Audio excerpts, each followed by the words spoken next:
Speaking of the Red Room, man, you know, I had a lot of people on my platform, like Kenya. She been on my platform. I mean, she told a story about Sam Sneed, getting beat up by Tupac or whatever.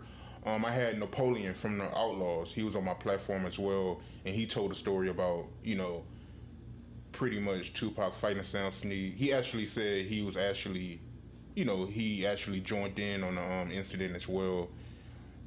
He said Tupac told him, to put hands on Sam Sneed.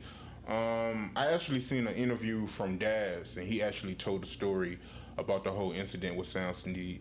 But from your point of view, because if I'm not mistaken, you was actually a part of it.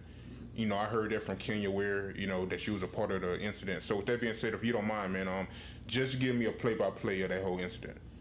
Well, like I said, we get in there. It's after Snoop's trial. He beat the case. So Suge calls a meeting for all the artists and everybody to come. And we thinking that, it's about to be a party, this and that and that.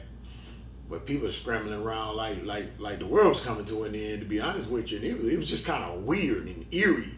And he had everybody in his office, along with a lot of his homeboys and some of the members in, the gang that he hung with. And it was just packed in that room. So we by the door, because we like the last four coming in. We like I said, we don't know what's going on. So we sitting there, and that's when it kicked off. First thing Suge did, he cut on the video, Sam Sneed, because Sam was one of the artists, I guess. So he played Sam's video, and he's like, "Yo, let me ask you a question. Why ain't none of our artists in the video? And why is all these New York niggas in the video? What's the problem? What's going on? We paid for it. We paid for the video. We paid you, our artists on death row. You know what I mean? Why ain't none of this?" And as soon as that went down, and he couldn't explain it, all I saw was Pac on him. That's all I saw. Pac put hands on him. So then they broke it up, and then the next thing I heard him, he was like, why you never went to Snoop trial? And he was like, well, Dre, told me just, sit back, not to go. And then that's when he pointed and looked at us. She was like, yo, let me ask y'all a question. How many times y'all been to Snoop trial? We was like, we went every day. You sent the call. He was like, y'all went every day then, right? He was like, we went every time he had to be there. We was there. He said, well, one of y'all need to kick him in his ass. Well, I was in the front. So think about it. They all looking at me. I kicked him. I wasn't trying to deal with all that headache I saw going up in there.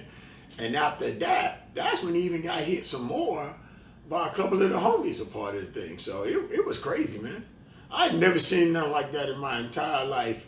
And you got to realize Death Row is the biggest record company in the world at the time. And when you think about labels, you think, okay, you're gonna have a meeting. We were talking earlier. You go in the boardroom and y'all discuss what's going on, and you have those type of meetings. You didn't have those regular record company meetings. You had them type of record company meetings when you was on Death Row. Did he try to fight Tupac back or anything? Of course not. That wouldn't have been good. Bro, you got to realize he was surrounded by all Bloods. That wouldn't have been a smart move to make. He did what he was supposed to do. Lay back, take that. So he just stood there and just let Tupac beat him up? Yeah, and everybody else that got a chance to hit him. And I don't think you really hear me when I'm saying, just imagine like we're in this room right here. Right. It's just a little bigger. And everybody in there sure homies. But I would have at least tried to fight back. I just wouldn't just. Then you would have got beat worse. Then I would have just got beat worse. No, no, you wouldn't. No, you wouldn't. Trust me, you would have looked at the situation and been like, because he had to know that it could have gotten worse. Because like you said, me and you would have been fighting back. Hey, we're gonna take it. We're gonna take it. Right. He had to have known that it was gonna get worse. So let me take this and leave that alone. He had to know. He must have seen it. He had to have seen it before for him not to get into that fight. Because they know, man, grown man just gonna let you put your hands on him and just not. Come on, man. No. Yeah, man, and if I'm not mistaken, they forced him to go to Snoop acquittal party, right? At Munchie's. Absolutely. At Monty's. The restaurant was Monty's, a seafood restaurant on Wilshire. Yeah, it was Monty's. So he got beat up by Tupac or whatever, and other people jumped in and got some hits in, and they forced him to go to Snoop acquittal party at Munchie's, and he went to the party. He just he had to go.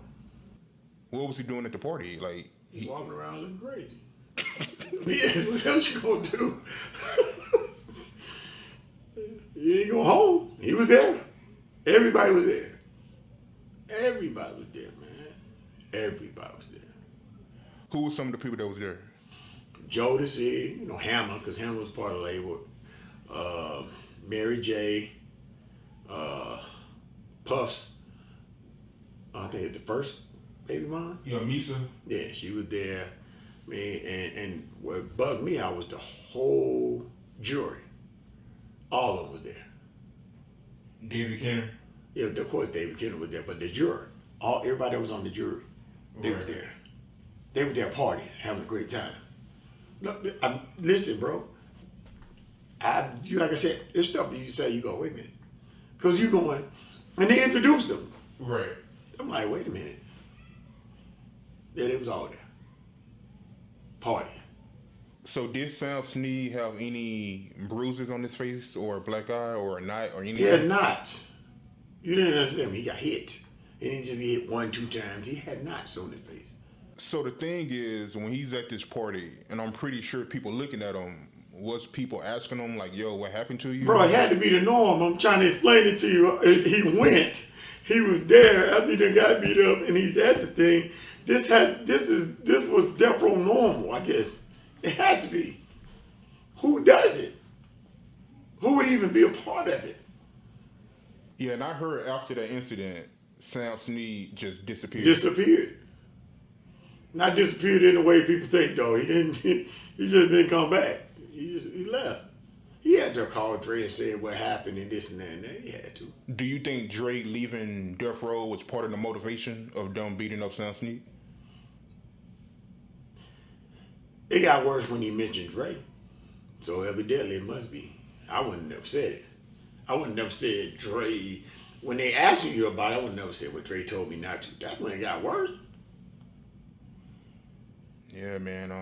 And Sam Sneed, man, he seemed like a good dude, like a quiet, just laid back, good dude, man. Listen, man, that was the first time I ever met him. Sad it had to be that way, but that was the first time I ever met him. And I wish I could say I met him, but that was the first time I've ever seen him at that time. That was the first time. Right. So the Red Room, man, did you see any other beatdowns in the Red Room? Yes. That same day. You gotta realize everybody is in the office and there's a dude walking around. I know you heard this story, man. So yeah, when I tell people this story, they all crack up laughing. And nobody believed me until they heard Nate Dogg tell this same story. There's a dude walking around in the hall and Suge goes, who is this MF right here? And nobody wanted to claim dude. Nobody, because they knew it wasn't gonna be good. Nobody claimed to do. So he was like, get him in here. He don't know who is it. Come in. Sure them go, hey man, what you doing here, homie? He said, well, I'm with, I forgot who he said he was with, but they didn't claim it. They was like, well, I don't know you. That's how I went. So they was like, well, what you do? He said, I rap.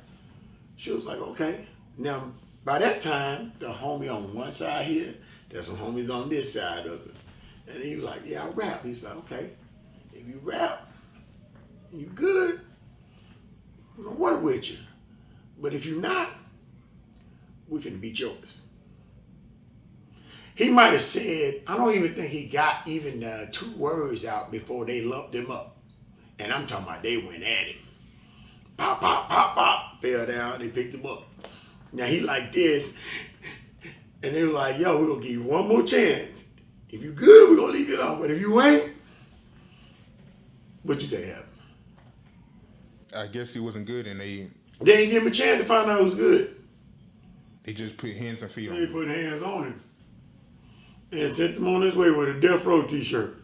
Now, the funny part about the story is he had on a blue shirt like this with Tweety Bird on it. With a Tweety Bird on the thing. He was getting hit so hard. I'm literally telling you, it looked like Tweety Bird was trying to get off that shirt. And it was it was doing this. He was getting hit so many times. No joke. That's how funny it was. They're fraud, man. All right, so Suge Knight, did you see any other incidents with Suge Knight beating anybody up, anything, or?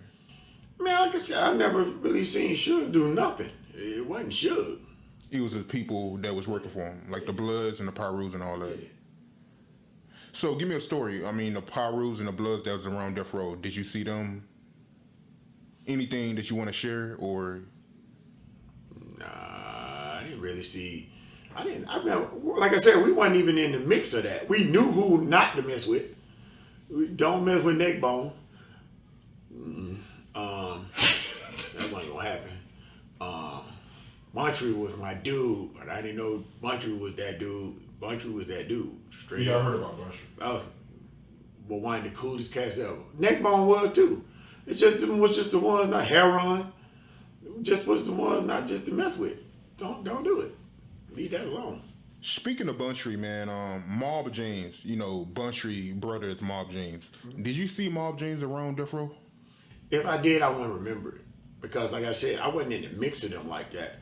All the time I saw when I would see Suge, you know, Buntry was always there, Trey was always there, Neckbone was there, Heron was always around. So, you know what I mean? But Buntry, I got real cool with because some stuff happened. I was playing ball. I was playing ball at this park called Balboa Park. And some cats was over there acting stupid. And I'm like, the only place I called was Can-Am Studio. And guess who was there? Buntry.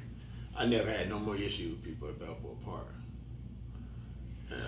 So tell me about Buntry, man. I heard a whole lot about Buntry, man. So is there any stories you can share about Buntry, like an incident or anything, or nobody just didn't mess with him at all?